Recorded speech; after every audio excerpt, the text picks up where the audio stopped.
Anthony, congratulations. You could feel the importance of that win to you guys today. What was the key to such a dominant performance? Well, we knew we couldn't play our normal way against this team because they're so good with the ball. So we tactically changed a little bit, went man for man, and I think our game plan the manager put us with was outstanding, and that helped us right throughout the game. Another goal for you today. It came just 95 seconds after Isak's. How crucial was the timing of that goal to come so soon after he scored?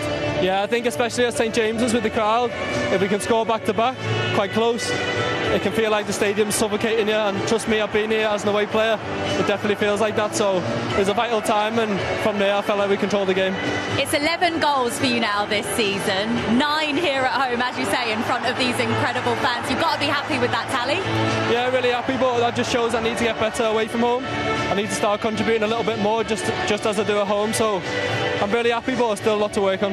A word on your teammate Alexander Isak as well. 17 goals for him now this season in the Premier League alone. That's 2 off Erling Haaland for the Golden Boot. How good is he to play with? It's hard to describe. You can see on the pitch, you don't need me to tell you, he's so gifted. He can be one of the best players in the world. When he stays fit, he's honestly so good to play with. You see the assist I got for him, I just passed him the ball and he sat a few players down, so that was all him. But yeah, what a player, and more importantly, what a person. That win takes you 6th in the Premier League now. How important is it to you and this team to be back in Europe again next season? It's massive because we've had that taste, and that's what we want. That's what we want our season next year to be. And there's still a long way to go, but I think performances like that won't put us far wrong. Well done today, Anthony. Thank you very much. Thank you. Thank you. What a season Anthony Gordon is having with Newcastle. And just have a look at this.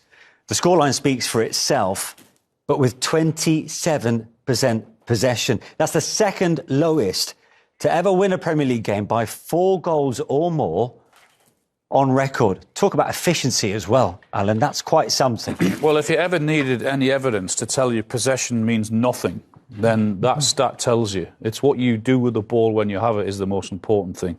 And Newcastle were so dominant in that area today.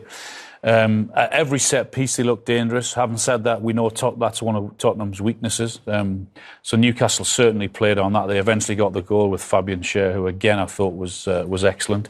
But when Newcastle had the ball in terms of the turnover, hitting them on the break, because Tottenham play where their fullbacks go right in, and they're so naive and leave 1-for-1 at the back. And when you've got the ability of Gordon and of Isak and of Barnes, then they're very happy when they're 1-on-1 at the back. They'll handle that. That's what they want. So when Bruno got the ball, his first thought was pass it forward, get it into one of those guys, and Tottenham couldn't handle that, and they were dreadful defensively. Spurs. Les, Alan mentioned the word naive. Is that what Tottenham were today?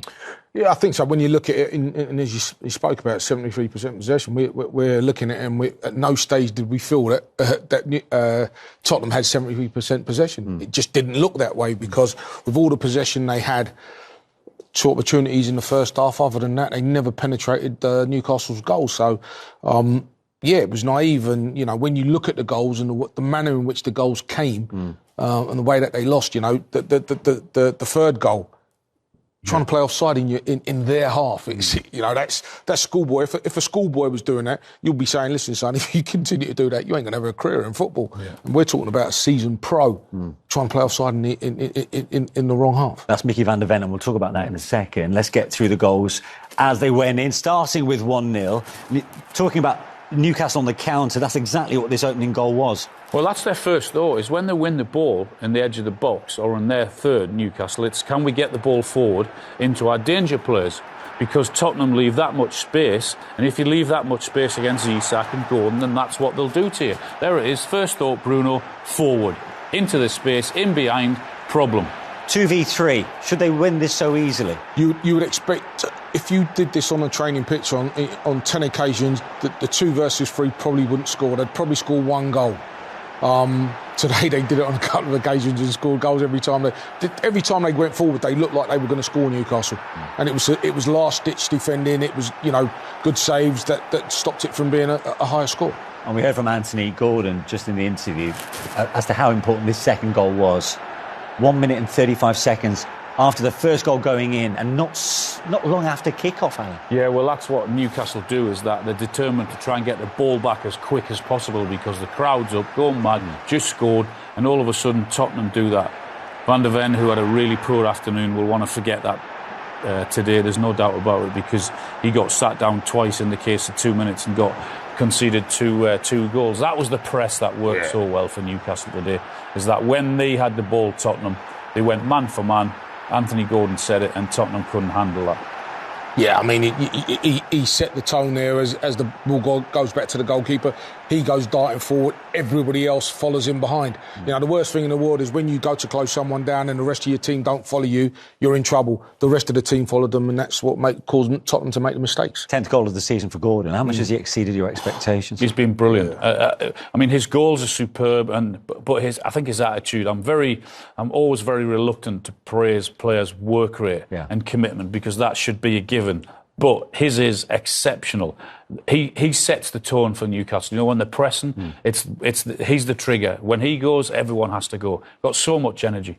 You've already mentioned the third goal, and Mickey van der Ven's difficult afternoon got worse, Les. Yeah, and it's just, again, Tottenham on the attack here, and in the final third, I thought they were poor. Whether that was just Newcastle being good defensively, but how he spins him. I mean, we'll see from the other angle how he spins him here, and look. He's in front of him in his own half. And then it's not even great movement, is it, Al? He just takes one step the other way and then runs him behind. And then I know Mickey is quick. Well, he ain't that quick. He needed a Honda 750 to catch him there, because there was no chance of him getting back. That's what we've heard all season, and we've been saying, is that how quick Van de Ven is. Not today. He's had a poor day at the office. And that is naive. You know, you spoke about at the beginning, you asked me, was it naive? Yeah. That's naive defending. Yeah. Having said all that, it's a brilliant finish. He wants that space in behind Isak. He just sets himself, he controls himself, takes the touch, and then sets himself up perfectly for the finish. Two goals off for the Golden Boot. I know. What a season he's having. Unbelievable. Yeah. And then it got even better, of course, before the full-time whistle. Fabian Schär, powerful head of this, but I suppose, how much does this expose Spurs' vulnerabilities at set pieces? Newcastle put a very similar ball in all game, and myself and Les are sitting thinking it's only a matter of time before Newcastle score from a set piece, because Tottenham really are all over the place. They have their so-called headers of the ball along the 6-yard box, getting players like Kulusevski to pick up Newcastle's best headers of the ball in terms of Schär, etc. And it was never going to work. So if you get the right ball and the keeper's not coming, they don't want to head it, Tottenham, and Newcastle players did. I think it's been a problem for Tottenham all season, defensively, set pieces. And, you know, from the first half, you had Tino Werner marking Dan Burn, and I was saying this is a mismatch. They're going to get some opportunities here. And in the end, it did. I'm surprised they didn't score a few more from set pieces, to be honest. Talking of Dan Burn, this was brilliant, actually. We saw a very special goal celebration from him. And what's been a very special afternoon in Newcastle, the Royal National Institute of the Deaf was the shirt sponsor. Newcastle looking to, I suppose, increase awareness of those with a disability and trying to bring the unique St James's Park atmosphere to those hard of hearing, including many of the mascots, the children who are in attendance before kick-off. And they're wearing haptic shirts, which have sensors on them. So whenever the noise decibels increases, Dan Burn gave a British Sign Language goal celebration to those kids who loved it and reciprocated, because their shirts then vibrated to almost be part of the experience. How good is that? Can I just say, you've got to give Spurs some credit for allowing Newcastle to score goals to give those kids that experience. That wasn't the plan. But that is a great touch, isn't it? Fantastic. Great from Newcastle. Brilliant from Dan Burn. Dan and Kieran Trippier spent a bit of time in the week when they were launching this with a lot of the kids there. And you could see the excitement and what it means to them. And that's brilliant to see. Smiles on the mini Magpies was brilliant. OK, let's get some post-match reaction from the Spurs dressing room. Here's the head coach, Ange Postecoglou.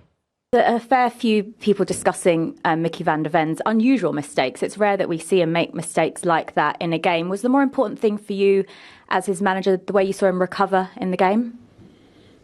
No, look, I think for all of them, that's the life of elite sportsmen, elite footballers. You're going to make mistakes. I'm sure he's going to make many more mistakes in his career. Like I said, it's about how you react to them, why you're making those mistakes. But, you know, I think there's think all of us as a group, there's a fair bit to learn from today.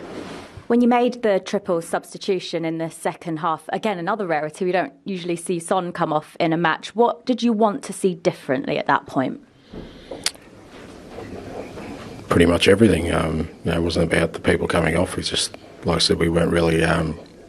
we weren't taking control of the game. We were allowing Newcastle to kind of dictate terms and, made the changes, hoping we could sort of stem the tide and get a grip of it, which we did for a little bit. But, they're still nowhere near good enough.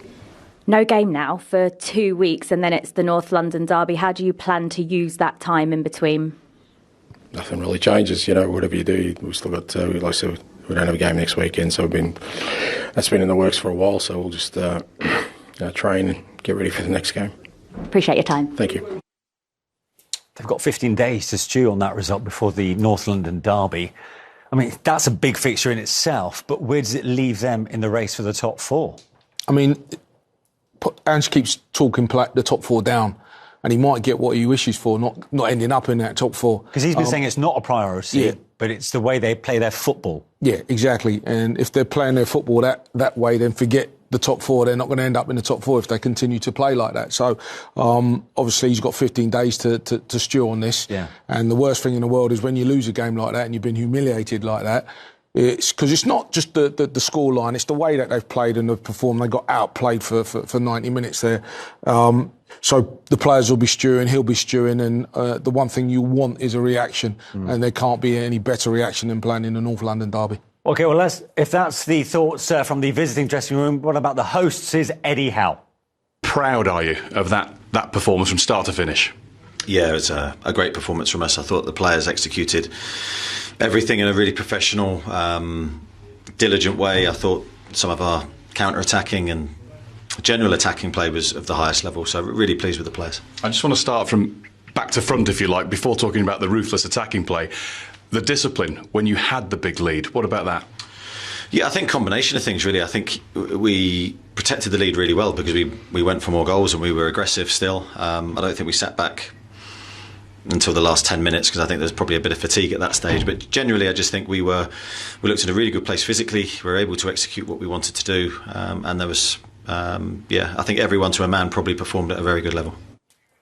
Incredibly, Newcastle have now scored 3 more than the entertainers under Kevin Keegan of 95-96. I mean, that's saying quite something at this stage. Absolutely. I mean, that's how he wants to play. He wants to play his game with high intensity and try and get the ball forward in the right way as quick as possible because he knows he's got players in those positions to go and hurt the defence. And when you've got that, then you have to feed them. You have to get the ball up front as quick as possible because they're the ones that do the damage.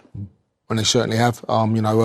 Isak, and we've spoken about him. We were early on waxing lyrical about when we played together, scored 49 goals. But I was out for 3 months. He was out for 3 months. Isak's been out for a period of time. Still got 18 goals, and could jump to he's 2 goals away from the Golden Boot. So he's had an exceptional. But everybody's chipping in with goals and at an important time of the season as well. Absolutely. OK, let's switch focus.